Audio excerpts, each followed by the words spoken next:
大家好，歡迎收聽。今日我哋要一齊猜借一篇差唔多1000年前嘅古文。開始之前，我想你想象一個情景啊。假如你見到個學校有個阿伯想搶同學啲嘢食，你面前有兩個選擇：一就係俾啲助數佢，例如分啲零用錢佢，希望佢唔好搞嚟啦；第二就係團結其他同學一齊對抗佢。你會點揀呢？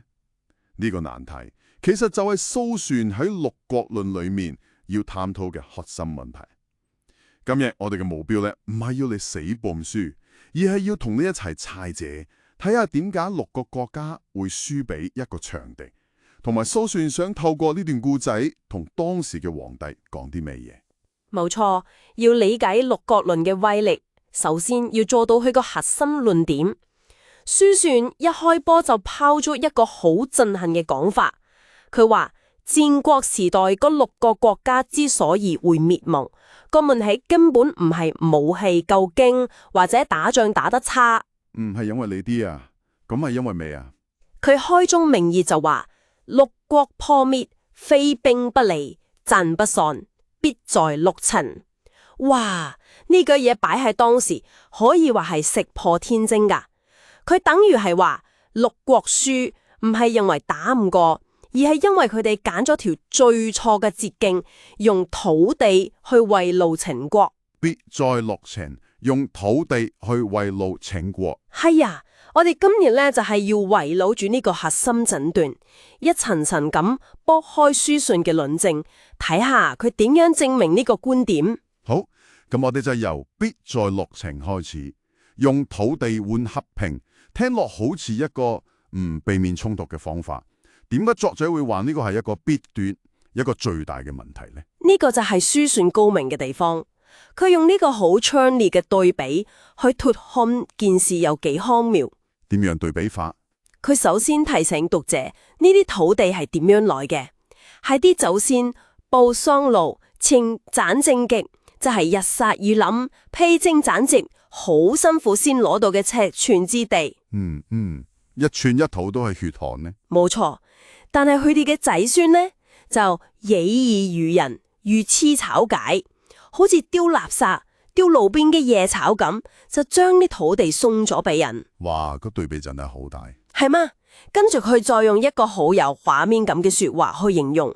我知道你講面計，今日割5頃，明日割10頃，然後特一息安床。係啊，你可以想象到呢個血感味，日日都要割自己嘅地，淨係為咗換一晚安樂覺。但問題係呢晚安樂覺嘅代價就係第二首起身，喜事四盡，而秦兵又至矣。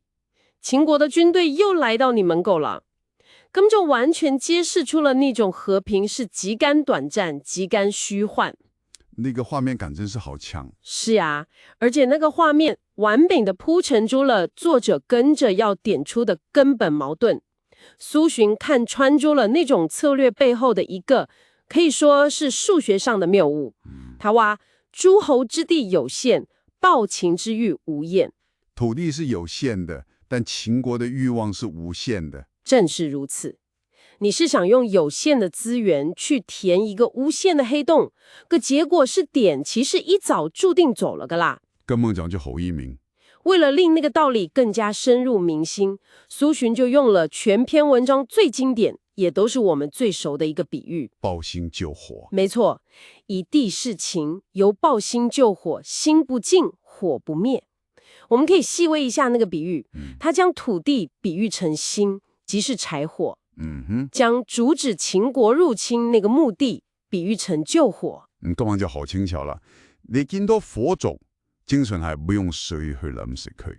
是啊，但呢啲國家呢，就係包住一嚿一嚿的柴衝入火場，個結果會點？火只會越燒越旺咯。沒錯，所以同樣道理，你將土地送俾秦國，不單止滿足不到它，反而是比燃料它，助長他的實力同野心，所以蘇洵跟住話：奉之彌繁，傾之愈急。即係你送得越密，佢打你嘅係越快啊！就是咁解，所以嗰啲揀住路前嘅國家，好似慳更壞更粗，佢哋好天真咁以為可以破柴擋災，但其實佢哋每一次交易都係清楚為緊嗰隻最後會食咗自己嘅猛獸。咁聽落，老程呢嘅策略，簡直就係認真自己。好啦，圍路秦國嘅國家因為你嘅致命策略而滅亡，呢點係好清楚。但咁樣就引申出一個更加有趣嘅問題：六國之中，唔是國家都揀路程噶嘛？嗰啲有骨氣唔肯為敵嘅國家，好似齊國、燕國、趙國，點解佢哋最後都係輸晒嘅？呢個問題問好好，蘇洵都想到會有人這樣問，佢自己喺文章都有提出嚟。是啊，他就設問：或曰六國互傷，慮路秦耶？意思是係會唔會有人駁追話六國都滅亡，唔通全部都係因為路秦國家嗎？咁蘇洵點答？佢咁話好簡潔，但好深刻。佢話：曰不路者以路者傷。唔路計係因為嗰啲路秦嘅人而滅亡。沒錯。即係被豬隊友連累。你講得沒錯，就是被啲豬隊友拖垮。那句說話揭示出了一個很殘酷的現實，在一個環環相扣的系統裡面，你隊友的愚蠢最終會變成你自己的災難。當你的隊友一個個淪低，變成敵人的資產，就算你幾頑強，都很難自己一個頂得住。咁我哋可唔可以睇下呢三個不路者，佢哋點樣衰收尾？絕對可以，可以話是代表了三種不同的失敗原型。第一是齊國，他的問題可以叫做捲錯邊。捲錯邊是，他不幫其他五國，而反而走去親近秦國。原文叫與迎而不助五國也。他以為這樣就可以置身事外，隔岸觀火。點知呢？點知其他五國一次就輪到佢。沒錯。五國既喪，其義不免矣。他變成了砧板上面最後一塊肉，孤立無援。呢個真係天真。咁第二個呢？燕國。燕國的問題是出錯招。他們本來策略很好，堅持不割地，好有骨氣。但可惜壓力太大，行錯了一步棋。太子丹決定派荊軻去狠刺秦王。荊軻刺秦王。是，直丹以荊親為計。這個刺殺行動不單止失敗了，仲徹底激怒受了秦國，俾了個完美借口秦國去開戰，反而加速了自己的滅亡。即係好心做壞事。可以咁樣講。最後一個趙國，他的悲劇是自毀長城。點解咁講？趙國軍事上其實很強，有名將李牧，曾經好多次打敗秦軍，李牧連卻之。但最堅固的堡壘往往是由內部攻破的。趙王聽信傳言，殺了李牧。唉，真係自己都係自己。是啊，文中講繼牧以殘諸，沒了個最累的將軍，就好像斬斷自己之手臂感，最後都是滅亡。聽完呢分析，成個版圖就好清晰嘅。所以呢，那三個國家的失敗就完美印證出了蘇洵開頭講的一句話：蓋失強援不能獨完，因為沒了強大的盟友，單靠自己是保不住的。證明六國之間不團結，就只有死路一條。既然當時所有策略都錯晒，喺蘇洵眼中有冇一條路係可以反敗為勝啊？佢心目中有冇一個神之腳本？佢有提供一個㗎。喺文章嘅第4段，蘇洵就描繪咗一個如果當初嘅理想情景。佢假設如果嗰三個老清嘅國家閒位處都識得各愛其低，珍惜自己嘅土地。唔好亂咁送出去。係，如果佢哋將用嚟圍路嘅資源轉去投資人才，封天下之無塵，理天下之奇才，即係將賣好平嘅錢用嚟請經人。冇錯。再加上如果齊國唔做玄武仔，燕國唔派刺客，做國嘅李牧仲喺度，哇！接持晒所有完美條件。係，當所有條件都滿足，蘇洵就俾出佢嘅結論：即勝負之數，秦王之理，當與秦相較，或為益量。意思即係話，如果六國做到咁，邊個贏邊個輸都仲好難講。正解，六國聯軍絕對有得同秦國打過噶。但呢個缺品即係一個假設。冇錯。但你啱啱提到呢個神之寄品，就係成篇文章最關鍵嘅轉折點。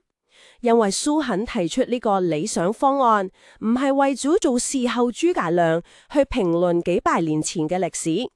呢個就係蘇肯最高明，亦都最大膽嘅地方。佢真正嘅目的係要戒稿諷諫。戒稿諷諫，即係用古代個事去諷刺佢自己嗰個時代。完全正確。我哋要知道，蘇肯係北宋人，當時嘅北宋一樣面對實際強大嘅外敵，主要係遼國同私夏。而當時宋朝嘅國策係乜嘢呢？就係每年俾好多錢同絲綢對方，即係所謂嘅稅幣，去換取和平。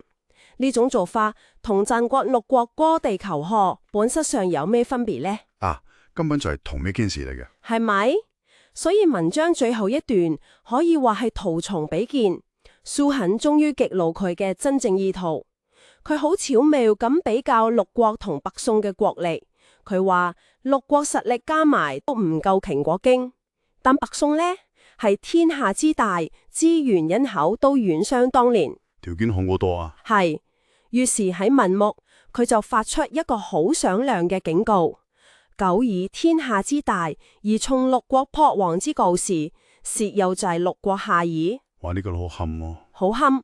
佢等於係同皇帝講：我哋北宋有咁好嘅條件，如果仲要重蹈六國滅亡嘅覆禍，行嗰條妥協嘅舊路，咁我哋嘅見識同骨氣真係連六國都唔累。咁樣睇《六國論》其實係一篇群淺書。沒錯，表面上是史論，可骨子裡在一篇包裝也極之精巧的政治諫言。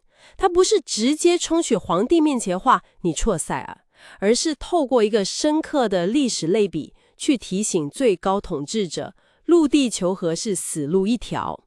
那種手法真的是好高明。咁樣聽完，成篇文章嘅意義真係完全唔同晒啦。經過今日嘅深入探討，相信你對《六國論》已經有一個全新嘅認識。我哋快速總結下今日嘅核心重點。好呀。第一，《六國論》嘅中心論點就係卑債魯陳。第二，佢用咗一個流傳千古嘅比喻鮑鮮救河，去形容割地求衡只會適得反硬。最後也都是最重要的，作者真正的目的是借古諷今，提醒北宋朝廷勿要重蹈覆轍。總結得非常之好。蘇洵提出嘅合縱抗陳，即係團結一致對抗敵人嘅策略，聽落好理想。但係喺現實世界，要令唔同嘅人或者國家為咗長遠嘅利益而犧牲眼前嘅安逸，其實係一件好困難嘅事。人性就是幹嘛？是啊，喺我哋結束之前，我想留翻個問題俾大家思考下。呢種鮑鮮救河嘅思維模式，為咗眼前嘅方便而犧牲長遠嘅更根本嘅利益，係咪淨係存在於1000年前？定係喺我哋今日嘅生活，例如揀捱夜打機，定係投資健康，或者喺國際關係裏面，呢種短視嘅思維，係咪仲用緊唔同嘅形式，不斷喺我哋身邊上演？